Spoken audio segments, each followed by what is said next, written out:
So I'm leaving this place. I spent the day here yesterday and slept here. You can see that in another film. And now I'm heading towards the Danube River. Now yesterday the bridges were out because that was the high point of flooding. According to my Tomtom, it was out here anyway. Or at least that's the impression I got. Anyway, today I put into the computer, into the Tomtom satellite navigation, that I wanted to cross here. I know that at Komárom there are 2 bridges, so I'm hoping that at least one of them is going to be open. And now the reason I'm going this way and not the motorway way is I thought that if the exit might be blocked on the motorway, then I'd be in a bit of a mess. So I thought I'd try this way. I have no evidence that the motorway exit is blocked. I'm just playing it safe. That's all.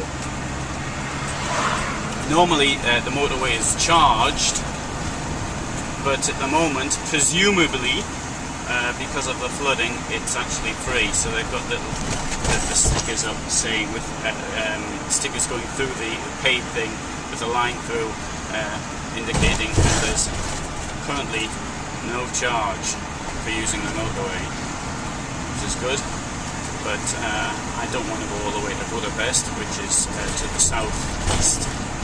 So I'm going this way, and then I'm going to travel through Slovakia, and my destination today is Krakow.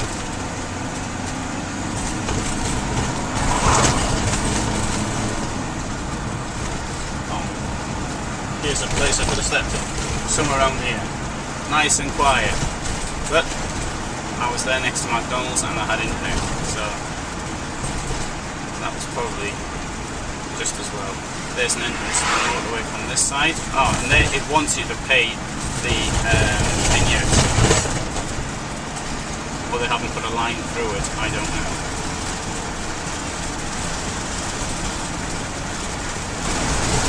This is what I would call a great cycling route.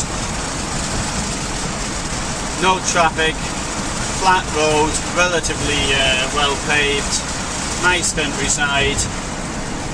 That's what I want when I'm out on my bicycle. What I don't want is too much traffic, particularly these idiots think it's funny to drive their cars close to you, because one day one of these idiots will misjudge it. On the left there seems to be a lot of chicken production.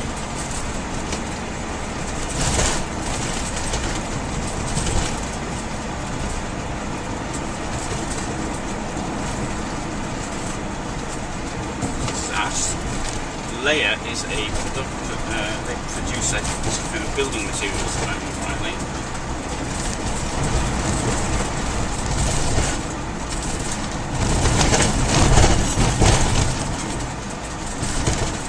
Now, because of the flooding of the Danube, I read on the internet, the government's come under a bit of pressure. Now, in March, it snowed quite heavily, and it led to communities being cut off, and this was unexpected, and the government came under pressure for that. And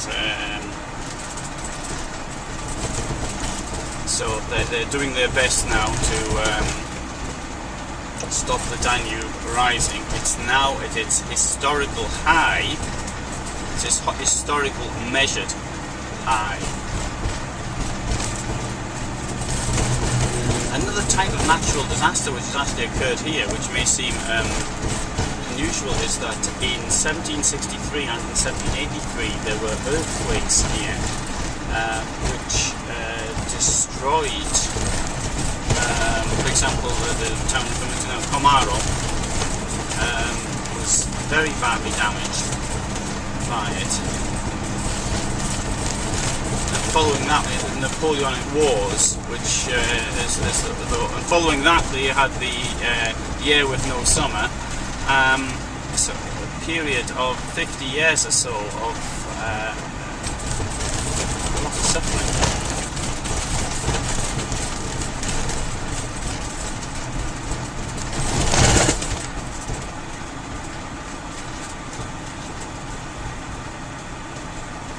I said this yesterday, but this to me is what when I think of Hungary, I think this is what it looks like to me.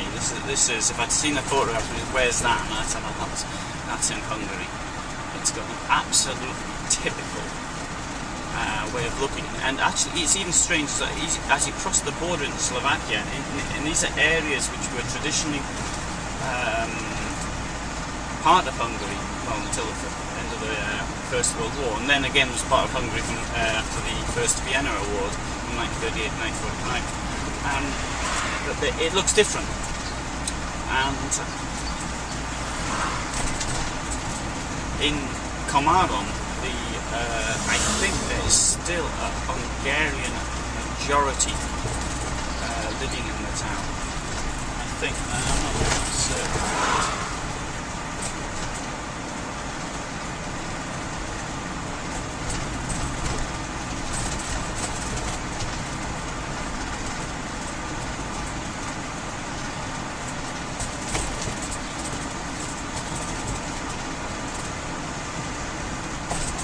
Here we're open on Sunday morning.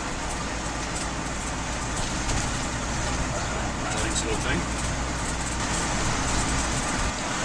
This village, even though I'm just driving through it, it's got a very nice feel to it. Of course, everywhere on the 9th of June has a nice feel about it.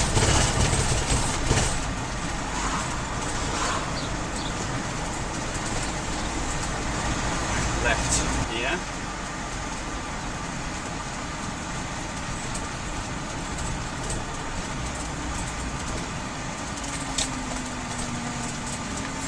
Meters, it's going to be right.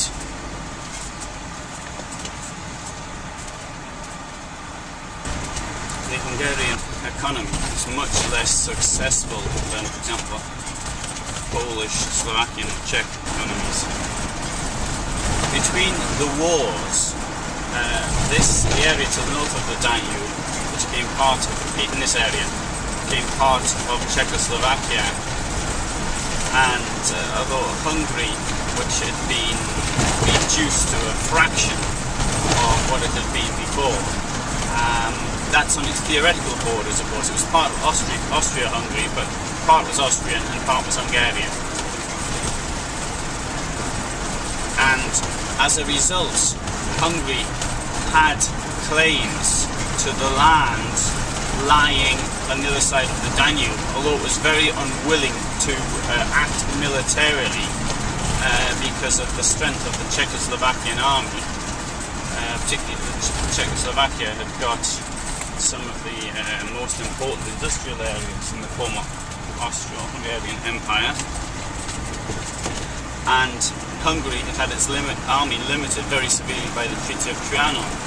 Furthermore, with bases very, very close to the Hungarian capital Budapest, whereas the Czech capital was considerably further away.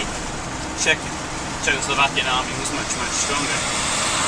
Admiral Horthy, although he wanted to claim lands which were part of Czechoslovakia, said in October 1938 that the Czechs within 5 minutes bombing time of Budapest and could have the capital destroyed before he got up, or words to that effect. However, after Britain and France decided to give Sudetenland to the Nazis, the Czech state was much weaker. Hungary started putting in claims. Czechoslovakian side was quite willing to negotiate, including handing over border villages, but the Hungarian claims were wilder and wilder. The Germans, the Nazis, didn't want to see Slovakia sort of dismembered as well. They wanted to bring it within the Nazi sphere. and they acted the part of the honest broker, so to speak.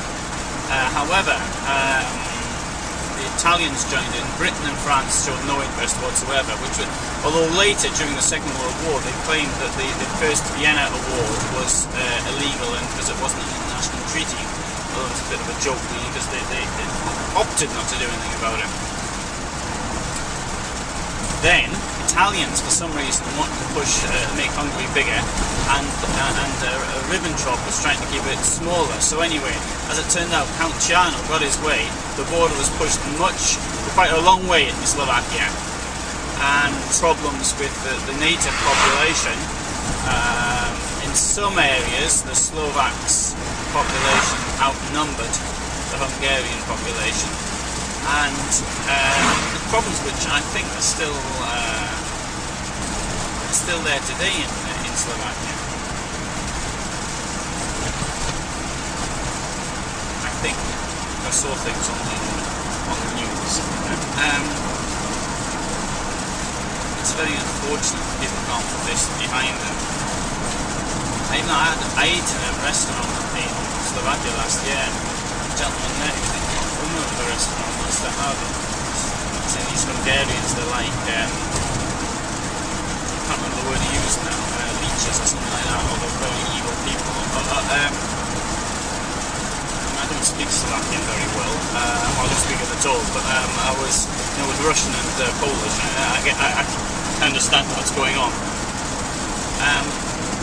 I saw in Hungary, there was in Eger, there was quite a lot of maps of what Hungary looked like in 1913.